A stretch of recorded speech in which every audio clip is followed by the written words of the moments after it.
Welcome to the day in the life of I want to mow your lawn, where no 2 days are alike. There's so many things that are under the hood that are not even available to the public eye. We got these different stages of where a inquiry is at, whether a volunteer is nearby or not. And based off those two stages alone, there's these different processes and flows that are required to make such connections. So, for instance, we have a woman named Verinda out in College Park, Maryland. We have a system that tells us that there's two or three volunteers nearby utilizing some integrations that we have with Google Maps. Have come a long way to be able to get it to this point. We have it broken down by region. And so my latest communication with this woman in Maryland was trying to get a feel for if this was more of an inquiry for the upcoming lawn season, because we are in winter now. So there's a lot of variables for every single inquiry that comes in based off of where they're coming from and what they're asking about. And so I'm looking at the email from this woman, and she said before I had reached out that she was currently has debris from gardening lying around in her yard and needs help to sort it out. So I'm able to take that information coupled with the story that she left. Typically not a homeowner that we help on average. Most are elderly, disabled, served in the military, and they'll upload such paperwork to help us verify that information. But again, we're not discriminating against anyone that might need help. And so this particular individual had mentioned that they have a medical disability. Without getting into too much detail, and she's struggling to keep up, kind of on the younger side. But nonetheless, I reached out to one of the volunteers that our system automatically pulls up and enables me to copy and paste the story, the contact information, and I reach out and engage with our volunteers that are nearby, generally within a 20 to 30 mile radius max. Otherwise, if there's anyone over that 30-mile radius, our back end system will automatically update the stage to indicate that there's nobody nearby, where we take a completely different step to recruit helpers in the area. So about this lead, we have a commitment and I mark it accordingly. Now, there's more parts involved once you get a commitment, because we still have to facilitate that connection and make sure that the homeowner that had reached out to us is aware of the connection, because there are times where people that reach out to us may still be exploring other resources by the time that we finally do hear from an interested party. So we want to still first engage to ensure that they do need help. They're comfortable with the person that we connected them with. And this particular instance, this volunteer did not hear back yet. And so it falls back on me to kind of give a nudge to the homeowner to see if they still do need help. And so we have a back end dialing system that enables me to dial out from our business number. And I can do a voice over IP call. Her name is Brenda. I can do a voice over IP. I'm going to place a call.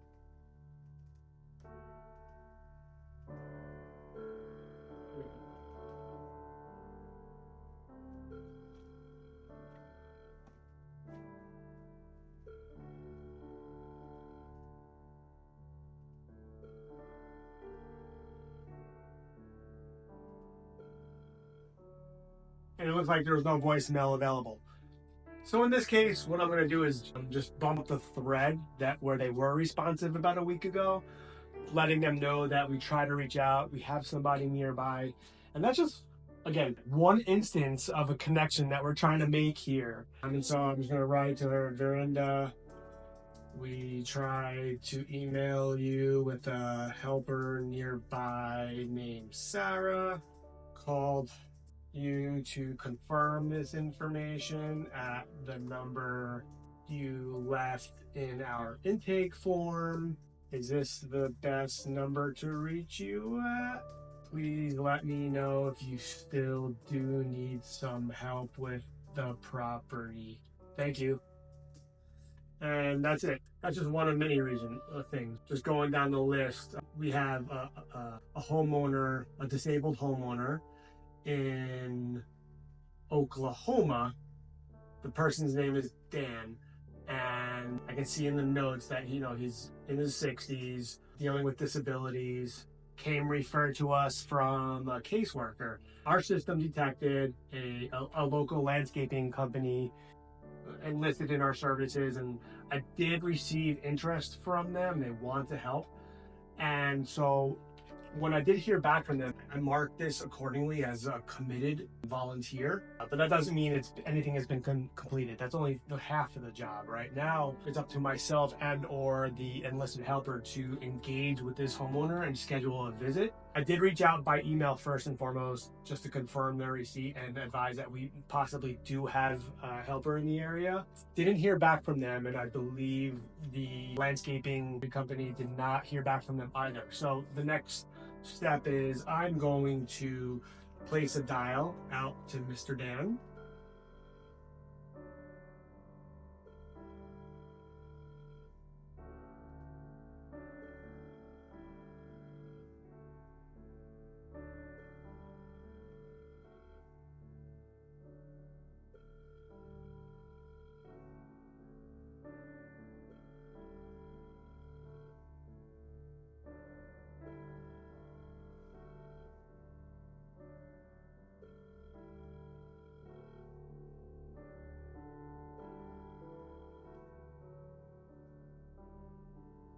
Please leave your message for Cynthia.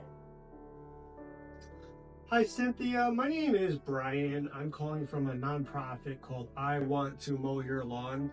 We received an inquiry on our website from a fellow by the name of Dan, indicating they were looking for some lawn mowing and trimming and edging help through a volunteer in the area. I wanted to confirm your details. He had marked that there's 2 in the household, so I imagine you're the second one that lives there. And just trying to get an understanding of the current situation. It appears as if a caseworker had referred you to our services. Just trying to help make a connection here. We potentially have somebody, and if someone can get back to us, we send an email just to confirm some details. I'm also going to send over a text message after this voicemail just to have my information. Thanks for reaching out. Take care. So what I'm going to do now is take that number. We also have the ability to text message them from our business number and indicate we left a message. Hi, this is Brian with the I Want to Mow Your Lawn nonprofit. Left a message.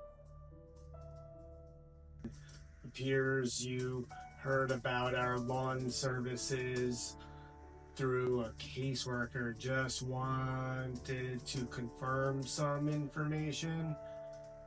We might have a helper in the area. Please get back to us. Thanks. And there we go.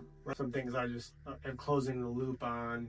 Next up, we have an email notification system linked up to our database from our website that helps us see if in real time that there's a connection being made. And so, for instance, over the weekend, I'm just getting around to this now, showing me that there's a volunteer in the area of Myrtle Beach, South Carolina.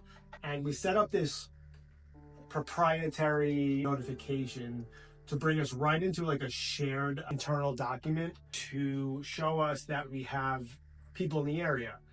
This person indicates that they're a military veteran. They served in the Air Force, 100% disabled. I can go back, like our CRM only gives a little bit of detail, but if we go into the actual website backend, we can see a lot more information regarding when they had served. Like they fill out, some more information during the time frames, or they can even upload veteran paperwork to confirm and help us tell a story. And so I'm going to look up this guy. His name is Philip. I want to check to see if there's some other documentation to verify the veteran paperwork. It shows that he served from 2008 to 2014. Did not see an upload. That doesn't mean we're turning them away. It definitely helps the cause, but there could be a variety of reasons. Maybe they didn't have access to upload in that moment. But the rest of the details, like most people don't lie about their situation. Like some more information that he gave to us is, has a bad back with sciatica, suffering from PTSD and sleep apnea. So clearly this guy could use some relief, especially, the stuff that he probably had to deal with serving in our military to protect our freedoms. So I like to prioritize this a bit. His name is, again, Philip in Copperas Cove, Texas, 76522. What I like to do is, before I give all the contact information and to inspire some engagement, I don't give the name, or I at least give the first name. I don't give phone number, I don't give email.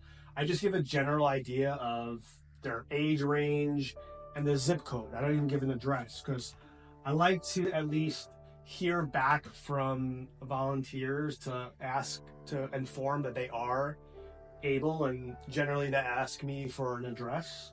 And so in this case, I like to see in more details. It says a friend at the VA Veteran Affairs Clinic told this person about the program. So this person came referred through a caseworker of sorts. And we have 3 people in the area. So what I'm going to do is, I generally, if there's only someone that I know is regularly active, I'll just send it to them.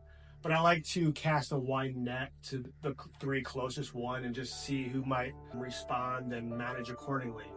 And so in this case, I'm going to write to the 3 volunteers. South Carolina lawn requests for veteran. I want to mow your lawn. I like to put in a subject line so they see it's not really spam and where it's coming from.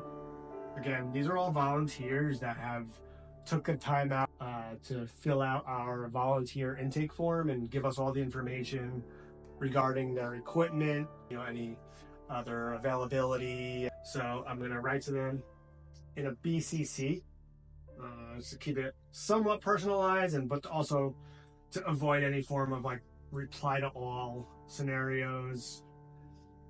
And I'm going to address it to myself so they have my email address.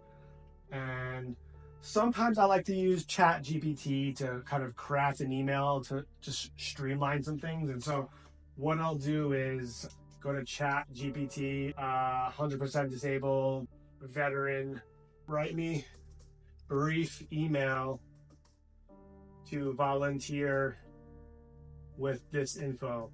Philip, located in Myrtle Beach, served in the Army, is 100% disabled, his bad back, served about a decade ago.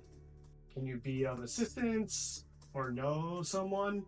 I like to cap off that end of that email asking if they potentially know somebody, because maybe this person isn't available in that moment, but they could volunteer their time to your network of connections. You never know who's they're connected with, and they could find a friend or find a colleague that might be able to step in. And so just looking at ways to subtly duplicate our recruitment and outreach efforts. So once I click OK, ChatGPT, the AI generally outputs I like to obviously read it, proofread it still, even though it gives pretty good grammar and cohesiveness. I just want to make sure that it reads well. It says, I hope this email finds you well. I'm reaching out to request assistance in finding a suitable volunteer in Myrtle Beach area. And here it goes. It says, I am Philip, a resident. So I need to tell the AI this is okay, but I want the message to come from the non-profit as the founder, writing on behalf of a fellow named Philip. Now it's probably going to understand my instruction a bit better. And it says, I hope you find it well. My name is Brian. I'm the founder of I Want to Mow Your Lawn, Inc. I'm writing to seek your assistance on behalf of Philip, a veteran located in Myrtle Beach. Philip served our country in the Army about a decade ago. Since then, he has been bravely coping with a 100% disability rating due to a bad back, PTSD, and these challenges are a direct result of his service and dedication. And despite his physical limitations, Philip is eager to stay engaged. Tweak above to be a tad more simpler. Looking for volunteers in the nearby area to help Philip with his property. Now we'll use it again. Today I reach out on behalf of Philip, a veteran residing in Myrtle Beach who needs our community support. Philip served in the Army and now faces challenges due to 100% disability from a bad back, PTSD. Despite these difficulties, his spirit remains strong. Maintaining his property has become a tough task for him. We are looking for volunteers in the Myrtle Beach area who can lend a hand, whether it's basic yard work or just spending some time with Philip. Any help will make a significant difference. If you or anyone you know can volunteer, please let us know. Your support can greatly ease Philip's daily life and show our collective gratitude for his service. Now that sounds like a great email. Way more substantial, telling a story versus just giving some of the bullet points that I sent. Maybe that helps, but I found over time telling a story kind of resonates and plays to volunteer emotions. I'm going to send that out on behalf of I Want to Mow Your Lawn. Send. And now I go back into our back end and mark this as contacted, right? As the next stage. Emailed all three. I'll leave notes. And there we go. We'll sit back and wait and see. And then again, like these are all just website inquiries. I can go into other channels and mediums where homeowners, service recipients of our service are contacting us looking for help. And everything is broken down by region: Northeast, North Central, West, South, and now we even have an international tab. We had a recent request in Canada looking for snow removal. So as you can see, extensive list. I'm scrolling up, and this is like going back to the summer, just in one region alone. I'm scrolling down for West, South, North Central. Is lots of inquiries going back to early spring. You can see here in Northeast, where we get probably the most volume. And again, that's just our website inquiries. Stay tuned and see what we have going on with our voicemails. Thank you.